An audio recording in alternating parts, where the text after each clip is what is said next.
अच्छा, अब हम जो नेक्स्ट पार्ट है इस चैप्टर का उसमें मूव करते हैं, और जो सबसे पहला हमारा एजेंडा है किसी भी कंपनी को इनकॉर्पोरेट करने के लिए, वो है उसका नेम ऑफ द कंपनी क्या होनी चाहिए। मुझे याद आ जाता है कि नेम ऑफ कंपनी, हमने मिसाल ली कि एक न्यू बॉर्न बेबी है तो सबसे पहला काम उसका नाम रखने का किया जाता है। अच्छा, अब जब हम नाम रख रहे होते हैं ना, तो ऑब्वियसली बात है हम जब दुनिया में रह रहे हैं तो हम डिफरेंट सोसाइटीज़ हैं, डिफरेंट रिलीजन्स हैं। अब अगर एक मुसलमान है तो उस मुसलमान का नाम माइकल नहीं रखा जाएगा, कभी भी कोई नहीं रखेगा एक। और अगर कोई मुसलमान अपने बच्चे का नाम माइकल रखना चाहेगा तो वो कहेगा यार ये नाम रख ही नहीं सकते, ये तो मना है, प्रोहिबिटेड है। इसी तरह अगर कोई क्रिश्चियन है तो वो अपने बच्चों का नाम जो अपनी सोसाइटी या अपने रिलीजन के हिसाब से वो लिखेंगे। अगर कोई हिंदू कम्युनिटी से है तो वो जो अपने बच्चों का नाम रखेंगे वो अपनी कम्युनिटी अपने रिलीजन के हिसाब से करेंगे, और उनके लिए कोई इस्लामी जो नाम होगा वो प्रोहिबिटेड होगा, वो उसको प्रोहिबिट कर देंगे।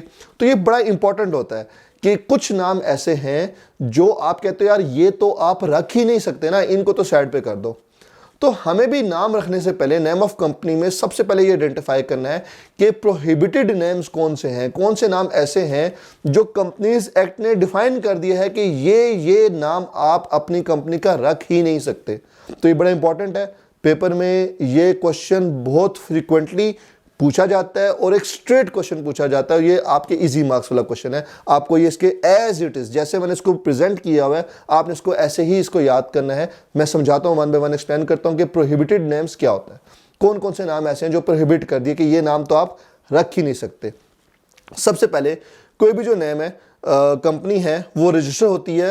अगर रजिस्ट्रार को लगता है कि उसके ओपिनियन के अंदर कोई भी कंपनी का नाम ऐसा है जो कि आइडेंटिकल और सिमिलर, या फिर जो कंपनी ऑलरेडी इन एग्जिस्टेंस है उससे रिजेंबल करता है, तो ये नाम नहीं रख सकते। अब से यहां पे मैंने वर्ड क्या यूज किए, आइडेंटिकल एंड सिमिलर, ये दो डिफरेंट बातें हैं। आइडेंटिकल जिसमें आप डिफरेंशिएट ही नहीं कर पा रहे, सेम वही नाम रख दिया। अब एक कंपनी है PEPSI पेप्सी, मैं एक बेवरेज ड्रिंक बनाना चाह रहा हूँ, कोल्ड ड्रिंक बनाना चाह रहा हूँ, और मैं कहता हूँ यार मैं एक काम करता हूँ, मैं अपनी कंपनी का नाम PEPSI पेप्सी रख देता हूँ। रख ही नहीं सकता, ये आइडेंटिकल नेम हो जाएगा उसका जो ऑलरेडी एग्जिस्ट करती है, मुझे इजाजत ही नहीं है। अच्छा, मैं क्या काम करता हूं, एक है KFC। अब मैं कहता हूं कि यार मैं भी एक बिजनेस चला रहा हूं और बिजनेस का बेशक जो मर्जी काम हो, मैं इसका नाम अपनी कंपनी का KFC रख देता हूं, नहीं रख सकता, ये आइडेंटिकल है।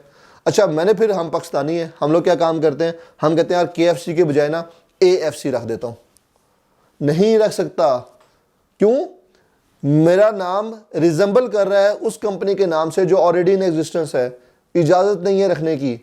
तो लॉ ने मना कर दिया कि आप कोई भी ऐसा नाम नहीं रख सकते जो कि आइडेंटिकल है, जो कि सिमिलर है, मिलता जुलता है, या रिजेंबल कर रहा है उस नाम से जो नाम ऑलरेडी इन एग्जिस्टेंस है, जो नाम ऑलरेडी किसी बंदे ने रखा हुआ है, ये नाम नहीं रख सकते। अच्छा, उसके बाद कोई भी ऐसा नाम नहीं रख सकते जो कि इनएप्रोप्रिएट है। अब इनएप्रोप्रिएटनेस ये कौन डिफाइन करेगा, ये तो एक सब्जेक्टिव चीज है। आपको एक नाम अच्छा लग रहा होगा, रजिस्ट्रार कह सकता है मेरे ओपिनियन में ये नाम इनअप्रोप्रिएट है, ये आप नहीं रख सकते। तो इनअप्रोप्रिएट को अगर हम डिफाइन करेंगे तो उसमें फिर बहुत से वर्ड आ जाते हैं, और आप लोग एक्सपर्ट हो इनअप्रोप्रिएट वर्ड्स के, आप लोगों को बहुत अच्छे तरीके से पता है कि कौन से वर्ड्स इनअप्रोप्रिएट होते हैं, कौन से नहीं होते। तो इसलिए हमें ये नाम रखने की जरूरत नहीं है। इसके ऊपर मुझे वो एक बच्चों ने मिसाल दी क्लास के अंदर, सर कोई नाम बताया, तो मैंने नाम रख दिया GNG प्राइवेट कंपनी। तो बच्चे कहते हैं सर इसमें क्या अप्रोप्रिएटनेस है, तो मैंने कहा गो नवाज गो GNG। तो अब उसमें जो नून लीग वाले बेचारे बच्चे बैठे हुए थे या एफिलिएशन वाले थे, वो बेचारे खफा हो गए कि सर देखे ना ये आपने गलत बात बोली है। तो मैंने कहा ये इनअप्रोप्रिएटनेस है, लॉ मना कर देता है। तो फिर मैंने मिसाल दी कि IRI रो इमरान रो, अब वो लोग भी करते हैं दूसरी तरफ। तो मैंने कहा फिर तुम अगर इनअप्रोप्रिएट नाम करोगे तुम्हारे मुकाबले में कोई और इनअप्रोप्रिएट नाम रख देगा, तो लॉ ने डिस्करेज कर दिया। लॉ ने कहा कि कोई भी इनअप्रोप्रिएट नाम नहीं होना चाहिए, ताकि सोसाइटी में बहुत से लोग हैं जिनके सेंटिमेंट्स ऑफेंड ना हो। इसी तरह कोई भी नाम ऐसा नहीं होना चाहिए जो कि अनडिजायरेबल है या डिसेप्टिव नेचर का है। डिसेप्टिव और वो आइडेंटिकल बात मिलती जुलती है, तो इनअप्रोप्रिएट नहीं होना चाहिए, अनडिजायरेबल नहीं होना चाहिए, डिसेप्टिव नहीं होना चाहिए। या फिर ऐसे उसको डिजाइन किया जाए कि वो रिलीजियस सेंटिमेंट्स ऑफेंड या एक्सप्लॉइट करता हो लोगों के। अब मिसाल के तौर पे बहुत से लोग हैं, हम अगर इस्लामिक पॉइंट ऑफ व्यू से बात करें तो बहुत से लोग हैं उनकी इस्लामिक एफिलिएशंस हैं, वहाँ पे आपने कोई ऐसा नाम रख दिया या किसी ऐसे सेक्टर का नाम को टारगेट किया जिसके लोग ऑफेंड होना शुरू हो गए, तो अब मना कर दिया गया कि आपका नाम ऐसा नहीं होना चाहिए जो religious sentiments of the people को अफेक्ट करता हो। अब रिलीजियस से मुराद सिर्फ मुसलमान होना नहीं है, उसमें आपके क्रिश्चियंस भी हैं, आपके हिंदू ब्रदर्स हैं, सिस्टर्स हैं, वो भी शामिल है, मुसलमान भी शामिल हैं, सिख भी शामिल हैं। तो ये कहा कि किसी भी रिलीजन के ऑफेंड या सेंटिमेंट्स ऑफेंड नहीं होने चाहिए, एक्सप्लॉइट नहीं होने चाहिए, ऐसा नाम नहीं होना चाहिए जो किसी को ऑफेंड करता हो। उसके अलावा कहा कि इसी तरह की कोई स्पेसिफिक रीज़न अगर है जिससे कोई इफेक्ट होता है, वो नाम भी नहीं होना चाहिए। और लास्ट में उसके बाद इन सब बातें बताने के बाद हमें कंपनी लॉ ने कुछ वर्ड्स और कुछ एक्सप्रेशंस ऐड कर दिए कि यार ये वाले वर्ड्स XYZ ABC वाले, जो इस तरह के कुछ, मैं अब XYZ ABC में बोल रहा हूँ, मैं वो एग्जैक्ट वर्ड बोलना नहीं चाह रहा, आप लोगों को बड़े अच्छे तरीके से अंदाज़ा है जो आप लोगों ने गालम गलोच वाले अल्फाज रखे होते हैं। तो कुछ अल्फाज को लॉ ने स्पेसिफिकली लिख के बता दिया है कि ये वाला वर्ड इस्तेमाल नहीं करना। मुझे याद है KPK में एक दफ़ा गाड़ी की नंबर प्लेट है, तो आपको पता है गाड़ी की जो नंबर प्लेट्स होती हैं तो उसमें डिफरेंट अल्फ़ाबेट्स यूज़ होते हैं, XYZ ABB ASC, इस तरह के वर्ड यूज़ हो रहे होते हैं। तो वो बीच में 2-3 कुछ कॉम्बिनेशन वर्ड्स कैसे बने जिनके बड़े नेगेटिव मीनिंग जाते थे, और वो अथॉरिटीज़ को बहुत बाद में पता चला, तो उन्होंने वो पूरी सीरीज़ कैंसिल की। अच्छा, अभी जैसे रिसेंटली मैं आपको एक और मिसाल देता हूँ, थोड़ा बहुत मसला मसाइल चले इसके ऊपर फिर खामोशी होगी। अब गाड़ी इस्लामाबाद के अंदर की अगर मैं मिसाल देता हूँ तो वहाँ पर गाड़ियों की एक सीरीज़ आई ALI और आगे गाड़ियों का नंबर लिखा होगा। अब ALI अली, ये तो अली का नाम है, और हमारी जो शिया कम्युनिटी है, और शिया कम्युनिटी ना हो, हम बीइंग अ मुस्लिम, हज़रत इमाम अली हम सब के लिए सबसे ज़्यादा रिस्पेक्टेबल है, हुज़ूर सल्लल्लाहु अलैहि वसल्लम है, हज़रत इमाम अली हैं। तो वो अली 1 अली 2 अली 3 का नंबर वहाँ पे हुआ, तो उसके ऊपर बहुत सा इशू हुआ कि यार गाड़ी के बम्पर के ऊपर हम हज़रत अली का नाम से रिजम्बलेंस मिल रही है। कुछ लोग थे जिनका रिलीजियस सेंटिमेंट्स अफेक्ट हो सकता है। तो अब यहाँ पे डिसाइड कौन करेगा? रजिस्ट्रार डिसाइड करेगा कि क्या वाकई ही लोगों के सेंटिमेंट्स ऑफेंड हो रहे हैं या जस्ट एक मेस क्रिएट करने की कोशिश की जा रही है। तो खैर, इन शॉर्ट अब आपको एक आइडिया हो गया होगा कि जब भी आप एक कंपनी का नाम रखते हो तो कुछ नाम ऐसे हैं जिनके बारे में लॉ ने स्पेसिफाई कर दिया कि ये नाम आप नहीं रख सकते, ये प्रोहिबिटेड नेम्स हैं, इनको नहीं रखना। तो पेपर में स्ट्रेट क्वेश्चन भी इसके ऊपर आता है कि ऐसे कौन से नाम है जो आप रख ही नहीं सकते। वहाँ पे आपने एज इट इज़ इसको ड्राफ्ट कर देना है और ये आपके इंशाल्लाह पूरे मार्क्स आएंगे। तो पहली तो बात हमें पता चल गई कि अगर हमने कंपनी का नाम रखना है तो कौन से नाम है नहीं रखने। अच्छा, अब इसमें एक और बड़े मज़े की आपको मिसाल देता हूँ। तो कभी कभी ऐसा होता है, हमारी फैमिली में होता है, पता नहीं आप लोगों की फैमिलीज़ में होता होगा या नहीं होता होगा, अक्सर हमारे रिलेटिव्स में, रिश्तेदारों में किसी के घर हाँ बेटा या बेटी की पैदाइश हुई तो वहाँ पे मिलता जुलता नाम होता है। लोग कहते हैं यार ये तो फलाने का नाम भी उसने भी रखा हुआ है, हम रखे ना रखे।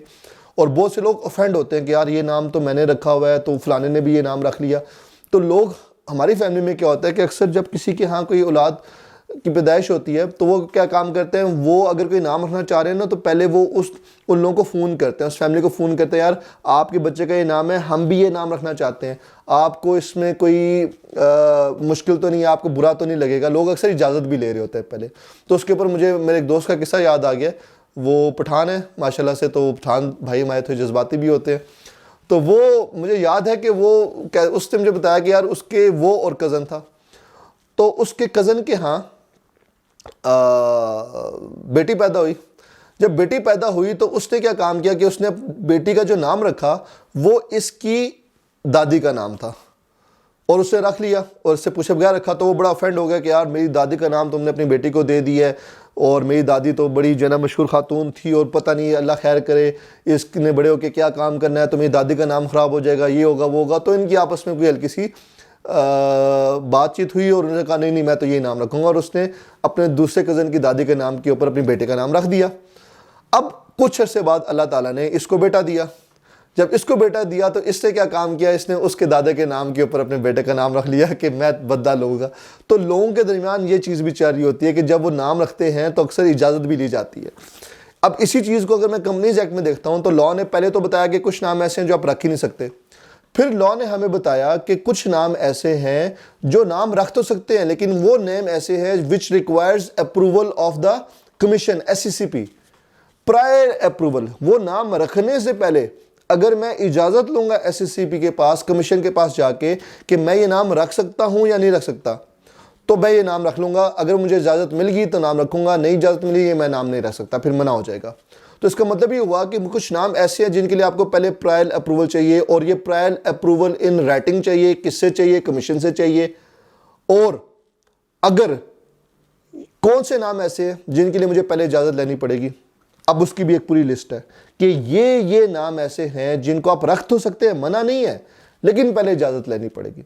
सबसे पहले, अब ये मैंने आपको जिस तरीके से ड्राफ्ट कराऊंगा, आपने इसको इसी तरीके से मेमोराइज करना है और आपने पेपर के अंदर भी इसको इसी तरीके से प्रेजेंट करना है। सबसे जो इंपॉर्टेंट है, पहली स्टेटमेंट, द पेट्रोनेज ऑफ। अब जो पेट्रोनेज का मतलब क्या है? इसका मतलब है सरप्रस्ती, जेर साया। अब आप कहते हो कि यार मेरी सरप्रस्ती कौन कर रहा है, या मुझे चलाने वाला कौन है, मेरी एफिलिएशन किसके साथ है, मेरा कनेक्शन किसके साथ है। तो ये जो सरप्रस्ती है, इसका मतलब है कि मेरे बैक एंड पे फलां बंदा है, वो सरप्रस्ती आला है मेरा, वो मुझे जो है ना मेरा उसके साथ एक कनेक्शन है। तो सरप्रस्ती एक कनेक्शन शो करता है, आपका पैट्रनेज एक कनेक्शन शो करता है। तो कोशिश करो, ये लॉ का वर्ड है, इसको आप एज ए ही याद करो। यहाँ पे आप कनेक्शन या एफिलिएशन का वर्ड यूज मत करो, आप यही वर्ड यूज करो, द पैट्रोनेज ऑफ एनी, यानी सरप्रस्ती शो कर रहा है उस ऑर्गेनाइजेशन के ऊपर, किसी भी पास्ट और प्रेजेंट, पाकिस्तानी और फ्यूचर हेड ऑफ स्टेट।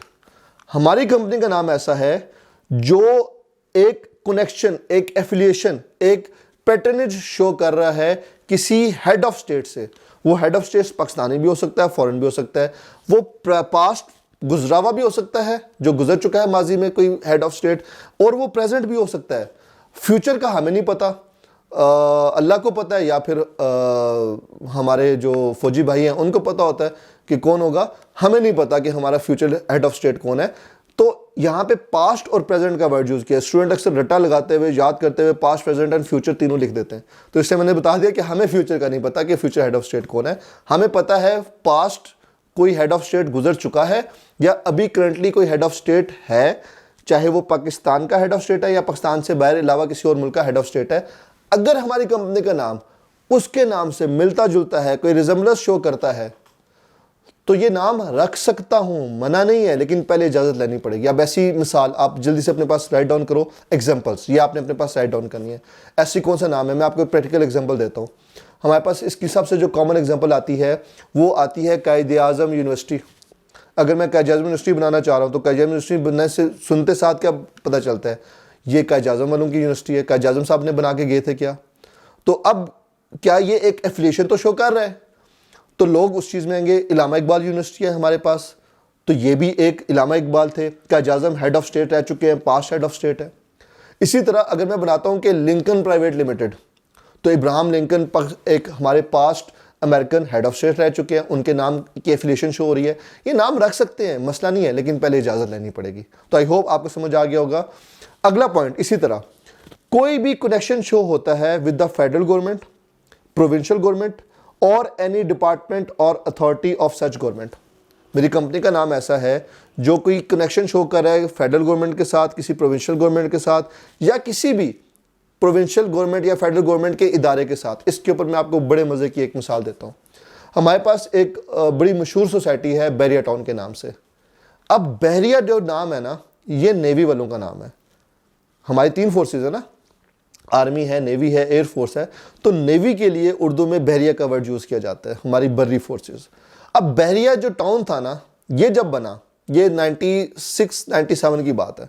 ये जब टाउन बना तो सबको ये लगा कि ये नेवी वालों का टाउन है, और लोगों का एक कॉन्फिडेंस, एक ट्रस्ट डेवलप हो गया। और लोगों का जब कॉन्फिडेंस या ट्रस्ट डेवलप हुआ तो लोगों ने कहा कि यार ये चूंकि नेवी वालों का है, तो हम इस सोसाइटी में इन्वेस्टमेंट करते हैं और हम यहाँ पे प्लॉट लेते हैं। यहाँ पे फ्रॉड या कोई मसले मसाइल होने के चांसेस कम है, क्योंकि एक सरकारी इदारा है उसका। अब नेवी आती है फेडरल गवर्नमेंट के अंदर, एक बॉडी है, एक डिपार्टमेंट है, वो फेडरल गवर्नमेंट उसको कंट्रोल करती है। तो लोगों ने कहा यार यहाँ पे तो हुकूमती इदारों की सरपरस्ती है, तो ये यहाँ पे फ्रॉड नहीं होगा, क्योंकि 90s में, अर्ली 2000 में प्रॉपर्टीज़ के बहुत इश्यूज होते थे, ट्रांसफर वगैरह के ऊपर लोगों के साथ फ्रॉड होता था। तो जब बहरिया टाउन बना तो लोगों ने कहा यार ये बहरिया टाउन, बहरिया का नाम कनेक्शन शो करता है नेवी के साथ, नेवी एक फेडरल गवर्नमेंट का इदारा है, तो इसका मतलब है ये गवर्नमेंट की यहाँ पे इंटरवेंशन है, यहाँ पे कोई फ्रॉड नहीं होगा। बाद में पता चला कि यार ये तो नेवी का नहीं है, इसके ऊपर केस भी चले थे, उसके ऊपर हम बाद में बात करेंगे कि अगर कोई नाम ऐसा बाद में हमें पता चल गया, कोई मसला हो गया तो क्या होगा, लेकिन मैंने आपको मिसाल दे दी। अब इसी तरह आपके पास डिफरेंट इदारे हैं, जैसे एक यूनिवर्सिटी है कस्ट के नाम से, कैपिटल यूनिवर्सिटी। कैपिटल यूनिवर्सिटी नाम सुनते साथ पता चलता है यार यहाँ पे कोई गवर्नमेंट इंटरवेंशन है, यहाँ पे कोई फेडरल गवर्नमेंट, यहाँ पे कोई प्रोविंशियल गवर्नमेंट की एफिलिएशन है। पंजाब ग्रुप ऑफ कॉलेजेस, नाम सुनते साथ पता चलता है यार पंजाब ग्रुप ऑफ कॉलेजेस ये गवर्नमेंट ऑफ पंजाब का कुछ एफिलिएशन होगी। बैंक ऑफ खैबर, ये KPK वालों गवर्नमेंट की कोई एफिलिएशन लग रही है। तो ये नाम रखे हुए हैं, नाम रखने में मसला नहीं है, लेकिन ये नाम रखने से पहले आपको पहले इजाज़त लेनी पड़ेगी कमीशन के साथ। तो यहाँ पे बता दें कि कोई भी कनेक्शन शो हो रहा है with the federal government, provincial government और एनी डिपार्टमेंट और अथॉरिटी ऑफ सच गवर्नमेंट, इजाज़त ले लें पहले। अच्छा, इसके बाद कोई भी ऐसा नाम जो कनेक्शन शो कर रहा है किसी भी ऐसी ऑर्गेनाइजेशन से जो अंडर फेडरल और प्रोविंशियल लॉ बनाई गई है, किसी फेडरल या प्रोविंशियल लॉ के तहत अगर कोई ऑर्गेनाइजेशन बनाई है और हमारी कंपनी का नाम उसके साथ कोई कनेक्शन शो करता है, वो भी रख सकते हैं, लेकिन पहले इजाज़त चाहिए। और इसकी मिसाल तो मैं आपको आपकी किताब से निकाल के दे देता हूँ, आपके कैरियर से निकाल के देता हूँ। ICAP, institute of chartered accountants of Pakistan. अभी जो ICAP है चार्टर्ड बॉडी, ये जितनी भी दुनिया की चार्टर्ड बॉडीज़ हैं ये अंडर अ लॉ क्रिएट की जाती हैं। तो ICAP या institute of chartered and accountants of Pakistan एक लॉ के तहत इनकॉर्पोरेट किया गया था 1961 में, और ये चार्टर्ड अकाउंटेंट्स ऑर्डिनेंस था एक 1961 का, उसके तहत किया गया था। इसका मतलब ये हुआ कि ICAP जो भी बात करता है, जो भी पॉलिसी लॉन्च करता है, वो एक लॉ है और इसका अप्रूवल आपका पार्लियामेंट से होके आता है, कैबिनेट इसके ऊपर अप्रूवल देता है। आपकी ये जो एग्जामिनेशन पॉलिसी आती है, आपके पास ये जो ट्रेनिंग पॉलिसी है, ये सारी वो एग्जामिनेशन पॉलिसीज, ट्रेनिंग पॉलिसीज हैं जो कि फेडरल कैबिनेट ने अप्रूव की हैं, क्योंकि ये एक फेडरल गवर्नमेंट का एक लॉ बना था, चार्टर्ड अकाउंटेंट्स ऑर्डिनेंस 1961, उसके तहत ये ऑर्गेनाइजेशन बनी थी। तो अगर मेरी कंपनी का नाम इसके नाम के साथ मिलता जुलता है तो वो नाम रख सकता हूँ, लेकिन पहले इजाज़त की ज़रूरत है। मैं आपको अपनी मिसाल देता हूँ कि जब मैंने CS स्टार्ट किया तो उस वक्त हमें ज़्यादा आइडिया नहीं था ICAP क्या होता है। हमें तो आदत थी कि यार एक कॉलेज होता है और एक बोर्ड होता है, वो पेपर लेते हैं, कॉलेजेस चारे होते हैं, तो हमें नहीं पता था। तो हमें लगा कि यार ये ICAP कोई इदारा है और ICAP CA करवाता है और ये पेपर लेता है, ये डिग्री भी देता है, तो अब हमें पढ़ाएगा कौन। तो उस ज़माने में मुझे नाम पता चला एक कॉलेज का ICAF, अब ICAP बनता है, उसका नाम क्या था ICAF। मुझे लगा मैं ICAP में पढ़ने जा रहा हूँ, उसका नाम ऐसा था जो एक कनेक्शन शो करता था ICAP के साथ।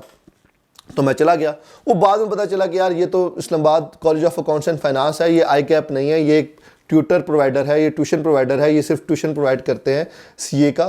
तो वो मुझे लगा कि यार ये नाम तो कनेक्शन शो कर रहा है ICAP के साथ, तो मना कर दिया गया कि ऐसे नाम रखो तो पहले इजाज़त लो वरना मत रखो।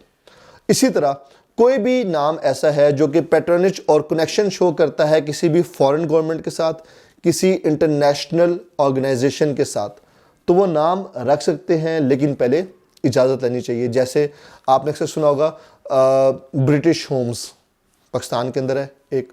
अब ब्रिटिश होम्स का नाम सुनते साथ क्या हमें फील आती है, ब्रिटिश गवर्नमेंट, UK गवर्नमेंट की एफिलिएशन है यहाँ पे। अब ये नाम रख सकते हैं, इजाज़त लेनी पड़ेगी। पाक तुर्क स्कूल एफिलिएशन शो कर रहा है टर्की के साथ, हमें नाम रख सकते हैं, रखा हुआ बिल्कुल एग्जिस्ट करता है, लेकिन इसकी भी पहले इजाज़त ली गई होगी। तो ये नाम रख सकते हैं। अगर आपका कोई भी नाम ऐसा है जो फेडरल किसी फॉरेन गवर्नमेंट या किसी इंटरनेशनल ऑर्गेनाइजेशन के साथ कोई भी रिजेम्बलेंस शो करता है तो वो आप पहले इजाज़त लोगे। इसके अलावा कोई भी मुदारबा मैनेज कंपनी, पाकिस्तान के अंदर कोई भी कंपनी, चाहे उसका नाम किसी ऑर्गेनाइजेशन के साथ, किसी गवर्नमेंट के साथ कोई कनेक्शन शो करता है या नहीं करता, अगर पाकिस्तान के अंदर कोई भी कंपनी इनकॉर्पोरेट हो रही है और वो एज अ मुदारबा मैनेज कंपनी ऑपरेट हो रही है, तो उसे अपने नाम की पहले इजाज़त लेनी पड़ेगी, चाहे वो जो मर्जी नाम रखे। उसका नाम कुछ भी हो, किसी से रिजेम्बलेंस नहीं करता, आइडेंटिकल नहीं है, सिमिलर नहीं है, कोई मसले मसाइल नहीं है, फिर भी उसको इजाज़त लेनी पड़ेगी। पाकिस्तान में एक बहुत पहले इशू हुआ था, उसके बाद थोड़ा सा टाइट अप किया गया मुदारबा मैनेज कंपनी को, बच्चों को जिनको आइडिया नहीं है, मुदारबा मैनेज कंपनी ऐसी होती है जिसमें एक पर्सन की स्किल है, एक पर्सन की पास इन्वेस्टमेंट है और वो एक कंपनी मैनेज कर रही होती है अपनी स्किल्स की बेसिस के ऊपर और कारोबार चला रही होती है। इसके ऊपर आगे चल के आप बड़ा डिटेल में अकाउंटिंग में डिस्कस करेंगे। अभी आपको सिर्फ इतना पता होना चाहिए कि ये एक मुदारबा मैनेज कंपनी, एक मैनेजमेंट कंपनी है जो अपनी सर्विसेज प्रोवाइड करती है और वो बिजनेसेस को चलाती है, उनको अपने स्किल्स की बेसिस के ऊपर वो ऑपरेट हो रही होती है और उसकी वो एक फ़ीस चार्ज कर रहे होते हैं। तो पाकिस्तान के अंदर कोई भी कंपनी जो मुदारबा मैनेज कंपनी है वो अगर इनकॉर्पोरेट होगी तो उसका जो भी नाम होगा उससे पहले इजाज़त लेनी पड़ेगी। और लास्ट, कोई भी ऐसी ऑर्गेनाइजेशन, कोई भी ऐसा business which require licence from the commission, एक ऐसी कंपनी जिसे ऑपरेट होने से पहले एक लाइसेंस चाहिए कमीशन से, तो उससे भी अपना नाम रखने से पहले चाहे जो मर्जी नाम हो, कोई कनेक्शन शो करता है या नहीं करता, उसे पहले इजाज़त लेनी पड़ेगी। अब जैसे मैं अगर एक सिक्योरिटी कंपनी बनाना चाह रहा हूं तो मुझे पाकिस्तान में पहले लाइसेंस लेना पड़ेगा सिक्योरिटी कंपनी का, फिर मैं बना सकता हूं। मैं पाकिस्तान में अगर कोई एमुनेशन कंपनी बनाना चाह रहा हूं तो मुझे पहले पाकिस्तान में लाइसेंस लेना पड़ेगा उसका सिक्योरिटी एजेंसी से, फिर मैं वो कंपनी बना सकता हूं। मैं कोई फार्मास्यूटिकल कंपनी बनाना चाह रहा हूं तो मुझे पहले लाइसेंस लेना पड़ेगा। मैं कोई टेलीकॉम सेक्टर के अंदर कंपनी लेके आना चाह रहा हूं, मुझे गवर्नमेंट से पहले लाइसेंस लेना पड़ेगा। तो पाकिस्तान के अंदर बहुत सी ऐसी कंपनीज हैं जिनको इनकॉर्पोरेट होने से पहले एक लाइसेंस चाहिए। मैं अगर कोई एयरलाइन कंपनी बनाना चाह रहा हूं, मुझे पहले लाइसेंस चाहिए। तो जो भी कंपनी जिसको कोई लाइसेंस रिक्वायर्ड है from the commission during incorporation, तो उसका जो भी नाम होगा उससे पहले अपने नाम रखने से पहले अप्रूवल लेना पड़ेगा फ्रॉम द कमीशन। तो ये एक पूरी लिस्ट है कि कौन कौन से नाम ऐसे हैं जो आप रख तो सकते हैं लेकिन नाम रखने से पहले आपको इजाज़त लेनी पड़ेगी। मैंने ये 2 क्वेश्चन डिस्कस किए, अभी हम लोग इनके डिटेल में पहले क्वेश्चंस डिस्कस कर लेते हैं और साथ पास पेपर में इसके रेलेवेंट आंसर्स देखते हैं कि हमारे पास क्या क्वेश्चंस पूछे गए और इसके रेलेवेंट आंसर्स क्या थे।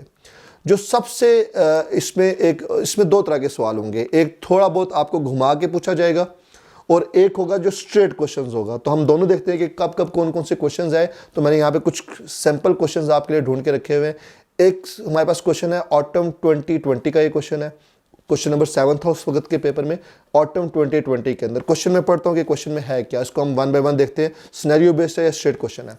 क्वेश्चन में कह रहा है कि a group of persons intends to form a limited liability company with the objective to provide research related services to pharmaceutical companies। एक लोग हैं, कंपनी बनाना चाह रहे हैं फार्मास्यूटिकल कंपनी, और वो सर्विसेज प्रोवाइड करेंगे, रिसर्च सर्विसेज प्रोवाइड करेंगे। ठीक है, बिल्कुल करें। One of the promoters proposed, नाम प्रपोज किया होगा उसने कि क्या नाम होना चाहिए। उसने नाम क्या प्रपोज किया? Pharma research authority. ये नाम अप्रोच किया कि यार हमें ये नाम रखना चाहिए, pharma research authority as a name of the company. अब वो कहता है ये जो नाम है which was liked by all the promoters, सारे खुश हो गए कि यार नाम तो तूने बड़ा अच्छा हमें सजेस्ट किया। अब वो कह रहा है, आपसे पूछ रहा है कि under the provision of the companies act 2017 comment on the validity of the proposed name by the promoters and suggest how they can overcome the deficiency if any. 6 number का सवाल है, 2 बातें पूछी। पहली तो वो जो साहब की ख्वाहिश है कि हम ये फार्मा रिसर्च अथॉरिटी का नाम है, क्या ये हम रख सकते हैं या नहीं रख सकते, और अगर नहीं रख सकते, पहले तो आपने साबित करना है कि नहीं, क्यों नहीं रख सकते। अगर नहीं रख सकते तो हम इस नाम में ऐसा क्या चेंज करें कि ये मसला खत्म हो जाए और हम ये नाम रख लें।